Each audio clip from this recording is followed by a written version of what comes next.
Hi everybody, we got Xatu, and they are definitely. What am I trying to say here already? Gosh, I'm already. If you're new here, hi. I don't script these videos. I usually know what I'm talking about. Well, I do know what I'm talking about, but I usually am coherent enough so where I can just talk and get some longer form podcast style content. Of course, I will be doing visual aids with like Pokedex stuff and looking through the sheet to show the move effects and the other changes, but it's not necessary. You can always just listen. So with that being said, we're going to cover Xatu today, and they are definitely much better. Xatu was very blah before. It just wasn't great at all. It's a really cool Pokemon. It's a shame. Unrelated, but I hate its 3D model. I'm sure that's most people do, which is a big shame, but it is what it is. So they have a new ability in Sixth Sense, and what that does is it makes all of their moves have 30% boosted accuracy. So it's essentially a free zoom lens boost because zoom lens is now 30% and wide lens is now 15%. So that's excellent.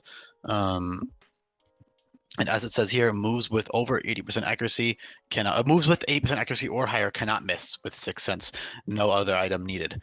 So I will cover all of those great moves in just a second, but first I want to talk about their stats and also Xatu as a whole. So they've kept Magic Bounce. Magic Bounce is very, very useful. I'll cover the specific uses of that in a tiny bit, but Magic Bounce is obviously great, and you have access to infinite usability capsules, so you can always just swap between the two. As for Trace on pre-evolved form Natu, it's mostly because Sixth Sense is useless on Natu because none of the moves that early game are inaccurate at all. So it's just a useless ability. So Trace is pretty fitting, given they had Synchronize, and it's really cool because it can copy a lot of overpowered or very, very useful abilities. So with Infinite Ability Capsules, you can decide whether or not Magic Bounce or Trace has more utility to you, and you can trace tons of really, really useful abilities. I mean, all kinds of great abilities in this hack. Simple. I mean, like just all this great, great and powerful stuff. Tons of great applications of that would take literally an infinite amount of time to cover all of them. So I'm not gonna, but all you have to know is that if you're smart about it, you can really copy some great abilities and do a lot of work with Trace. Then obviously Magic Bounce is great because Magic Bounce essentially, so it deflects all status moves that are targeted. But the most important one that it deflects is Taunt. So not only does it make you immune to Taunt, it also taunts the opponent. And the AI sometimes doesn't know about Magic Bounce, I think, at least on the first use. I'm pretty sure they'll click it anyways. So a lot of the ways that I prevent setup in this hack is that mental herbs are not purchasable, and then a lot of Pokemon, especially the lead Pokemon, usually have Taunt to make it at least a little bit harder to set up. Also, setup moves have less PP. For example, Nasty Plot has 1 PP, Calm Mind has 3 PP, etc., etc. But Magic Bounce makes that entirely null, and you can set up on that first turn no matter what. And I mean, as long as they're not like super strong or attacking you or something. So that's really, really awesome. And Magic Bounce also Magic Bounce also bounces back all kinds of stat dropping moves and status inflicting moves like Thunder Wave and Will-O-Wisp and Toxic and all these other moves, as well as, for example, even moves like Charm and Befriend and Strange Impulse. I'm just scrolling up on the sheet if you're just listening. I'm not just listening these off the top of my head. Leer, Scary Face, all of these stat dropping moves are swapped back onto the opponent, and so you can either hard swap in or stay in and see if they use it on you, and those are really, really useful. I mean, just completely bouncing those back is a great, great tool to have. As for their stats, they are much slower because they are totems and they do not move. Natu like hops around, I know, but Xatu like barely moves at all.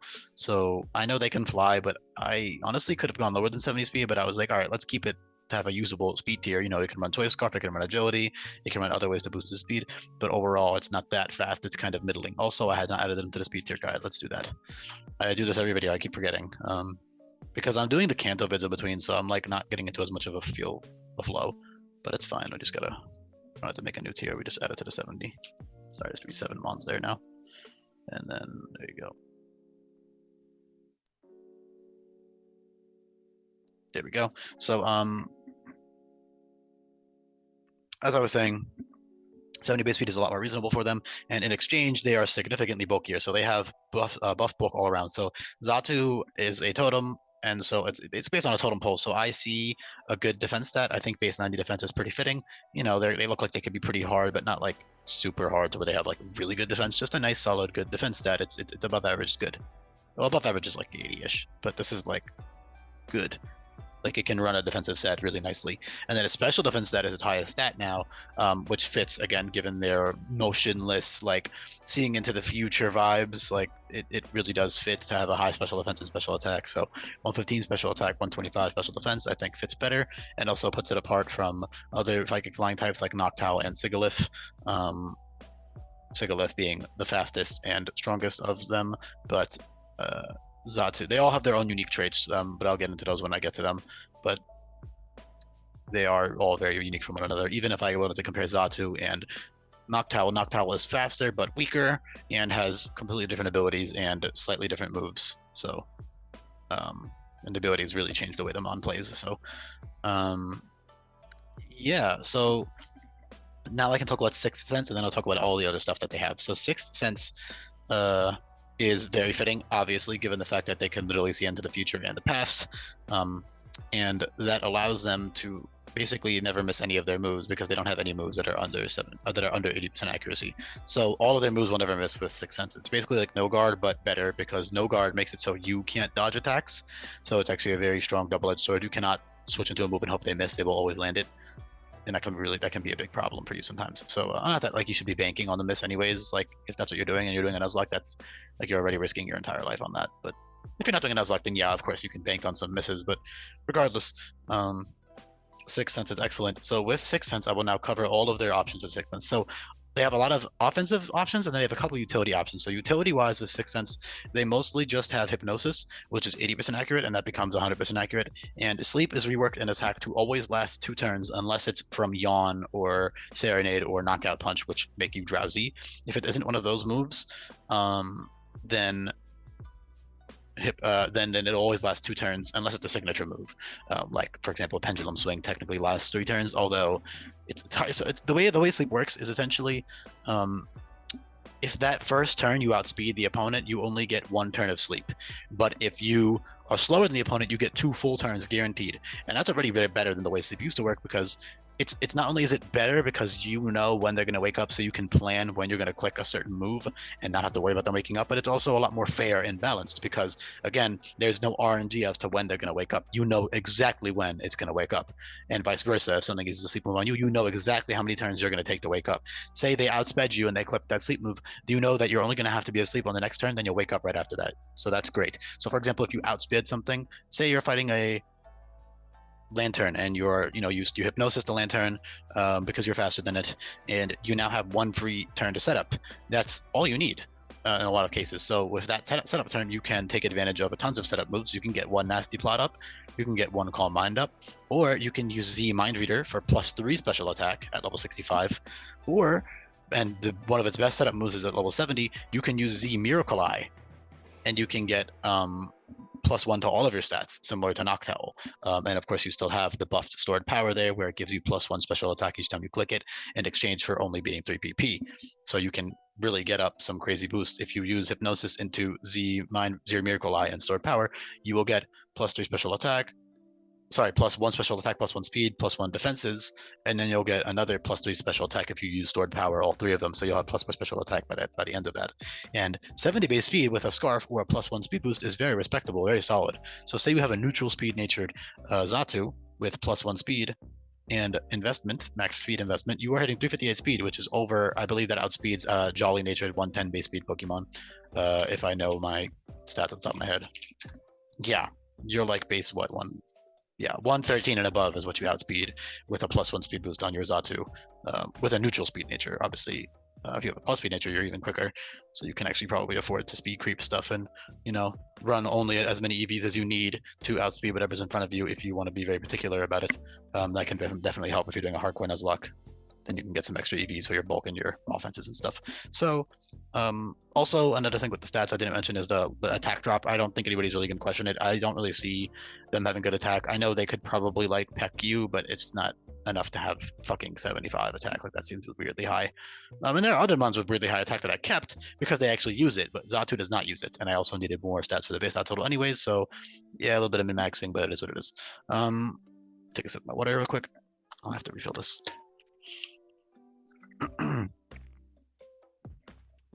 So now I'll talk about Sixth Sense. So of course, Hypnosis is your status move, but as for offensive moves, you have tons of offensive moves that now will never miss with Sixth Sense. So I will go in order from least accurate to most accurate. So Focus Blast, Hurricane, Thunder, and Side Strike are all 85% accuracy, which is not bad on its own right.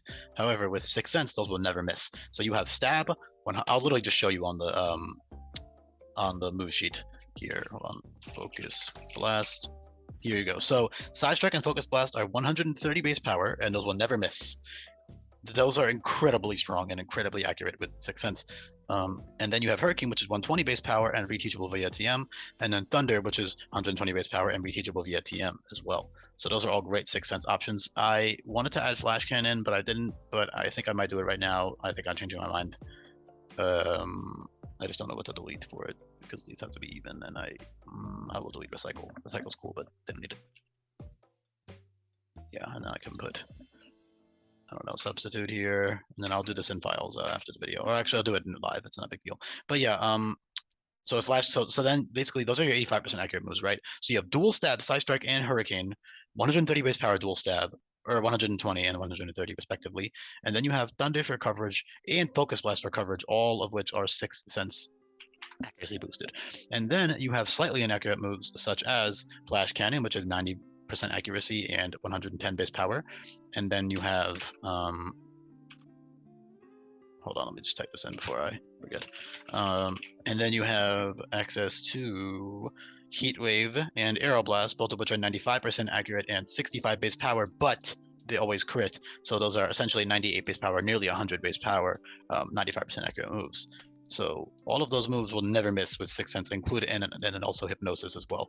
Those are all great. Like that's really, really, really powerful with the Sixth Sense. It's a little bit straightforward, but that doesn't make it bad. It's still really great. So that's super awesome and super powerful stuff right there. And then of course Magic Bounce is extremely useful. So really it's just a matter of what you need for that battle. You can just swap your abilities as needed. Let me type in Xatu again and go to their move real quick and just take the box for Flash Cannon really quickly. Come on. I cannot find it. There we go, got it. Okay, so otherwise, you have other setups. So like I said, you have Nasty Plot, Calm Mind, Z Mind Reader for the +3 special attack, Z Miracle Eye for the +1 to all your stats. You also have Barrier and Cosmic Power. I felt like Cosmic Power was fitting enough given they're like a totem and they have this mystic vibe to them and they stare at the sun and they see into the past and future. I think Cosmic Power fits fine despite not technically being related to space or like the cosmos or whatever. I think the mentions of the sun and all this stuff fits well enough for Cosmic Power on them. And I do get it in Gen 8 via TM, but tons of Psychic types get it via TM in Gen 8. I don't see it on a lot of them. I think Cosmic Power should be mostly just for like Cosmic type Pokemon, you know? Like Cosmic, you know what I mean by Cosmic type, not a literal Cosmic type. That's a dumb type, in my opinion. But the only new type that we could ever add, honestly, is sound. That's the only decent sound type suggestion, but even then, I mean, normal type already covers that. So anyways, this is not a video about fucking theoretical fan game types anyways. This is a video about Xatu. So you have a lot of other cool stuff. So you have tons of great coverage now. So you have your dual stabs, then you have Signal Beam, Giga Drain, Energy Ball, Dazzling Gleam, Aura Sphere, Focus Blast, Shadow Ball, Ominous Wind, Hex, Flash Cannon, Thunderbolt, Thunder, Shockwave, Earth Power, which I feel like it fits because they're like, you know, totems and they're like in touch with nature and past and the future. I think Earth Power fits, you know, on like other, like it just fits their vibe in my opinion. A bunch of other covers that I didn't mention, like Icy Wind is there. I already said Giga Drain and Energy Ball. Mystical Fire is very big. Nature Power is relatively niche on them because they get Energy Ball, Thunderbolt, Psychic, and they get Dazzling Gleam instead of Moonblast. So the types for the terrains are not super big deal, but you do get Nature Power much earlier, not much earlier, but pretty significantly earlier. You get Nature Power in Totem Laurentis's lair, and then you get Thunderbolt, Energy Ball, and all those other TMs. Not much later, but you get those in, I believe, Melee City, or yeah, no, I believe Melee City. So, that's a decent margin to get the Nature Power stuff. For like Olivia, for example, you could use Nature Power, Energy Ball, and with like a Grassy Surge team. It's there just also because it fits really well because they're a totem, so I just threw it on there. Yeah, I mean, you got the fire coverage, you've got the fighting, electric, grass, steel, fairy. I mean, you got every coverage, all the coverage you need, and then some. You have Roost for reliable recovery, as well as Wish, and you can also Baton Pass, which is negative priority. So it's essentially teleport, Gen 8 teleport. That's the way I made a Gen 8 teleport equivalent, because I can't actually make teleport switch you out, at least not consistently. I actually figured out how to make it switch you, but you can't pick. It's like Dragon Tail, where it just randomly swaps you out, which is kind of shit, so I just didn't bother. But that being said, you have a Baton Pass, which you can also use to Baton Pass your Omni Boost with Miracle Eye, your +3 special attack with Mind Reader. Also, another cool thing with the Miracle Eye is that it makes you actually able to hit Dark types, and also it makes it so you can't miss any moves. So obviously you have 6th Sense, so it's not a big deal, but if you're running a Magic Bounce set with Miracle Eye, you can then click some other move for 100% accuracy. Also, you have access to Dream Eater. So with your 6th Sense Hypnosis, you also have Dream Eater, which is 120 base power and will heal you by all of the damage you deal. So it heals 100% of HP from the damage you dealt, which is really powerful. And then you have a bunch of random niche like utility stuff early game. So you have Disable, which is nice early game. Simple Beam is nice. It also has a good Z effect, +2 special attack. Same for Confuse Ray. And then you have Wish, which I already mentioned. Guard Swap and Power Swap will swap your defense and either your defense or your attack boosts, your defenses or your offensive boosts with the opponent. So say there's a totem fight and they have +2 defense, you can click Guard Swap in its priority and you'll get their defense boost and they will lose their defense boost, so it swaps the changes. And then you have Guard Split and Power Split, which will average your defense or attack stats, your offensive or defensive stats, depending on which move you use. They will average them with the player, so the opponent. So you can use that to give, like, say for example, there's a really strong physical attacker in front of you. You can click Power Split and nerf their attack a lot by clicking that, and that'll also give you better physical attack, but I think it would also make your special attack bad. So it's kind of a weird move. They're weird moves, but they're just cool to have, and they have useful Z effects as well. Psych Up is nice for totems and also just for reverse sweeping, because it will not steal their stat boost because they keep it, but it will copy their stat boost and its priority. That's the advantage, is that it is priority. Haze is nice to also do a similar thing, only instead of copying their boost, it just removes them, so it will stop snowball sweepers in their tracks. Same with Whirlwind. Whirlwind has a similar effect. Lucky Chant is nice for ruthless Pokemon that will be critting you, or any team that just has a bunch of crit moves. It's nice to disable those for 5 turns, and that's also priority. And then you have really powerful stuff like 160 base power. Future Sight is very powerful. You can use that with like a slow Baton Pass or a Volt Switch or a Parting Shot, and you can get out of there, and then they'll get hit a couple turns later, and that's super powerful. I think I covered about everything. Destiny Bond's there. There's niche for totems, like Totem Komo. You could Destiny Bond it if you really wanted to. Although in a Nuzlocke, that's not ideal. Mirror Code is there also for totems. So yeah, I think I covered about everything. You got your dual screens with Magic Bounce is great because you can't be taunted, so you can pretty much guarantee to get up your Light Clay dual screens without having to run any other item or like having to put them to sleep burst or anything. You can just immediately work. That's the best thing, is that like you really are just immune to taunt, and you of course also reflect back all kinds of stat dropping moves and other status infliction moves. So both of their abilities are really, really useful and really great. Magic Bounce has utility the entire game. Trace is good for early game. I mean, Trace is good in general, but it obviously loses it when it evolves. Yeah, and then 6th Sense is great for late game only, really, because your earliest 6th Sense move is Heat Weave via Tutor, and then Hypnosis at level 50, and then Aero Blast at level 52, and then you get like the really inaccurate moves later, like Psy Strike and Hurricane and Focus Blast and all that stuff. So that's more of a late game ability to abuse, but still a great one at that. I hope you guys enjoyed this one. I know a lot of people love Xatu. I think they're super cool, and I'm really happy with how they turned out. They seem very, very powerful, very, very fun to use, very, very versatile and strong and cool and fitting, and I like the changes, and I hope you did as well. And if you listened this far and you are new, definitely hit that sub button. It would really help the algorithm. It would help me get more people to recommend if you sub and comment and like all my vids and stuff, it'll help more people see my videos, and then more people will see the hack, and then more people will play the hack and recognize it and stuff. So that would really help if you could do that for me. If you enjoyed it, obviously. If you didn't, then you don't owe me anything. But I mean, if you didn't like it and you're still listening this far, then hats off to you, I guess. Yeah. See you, everybody.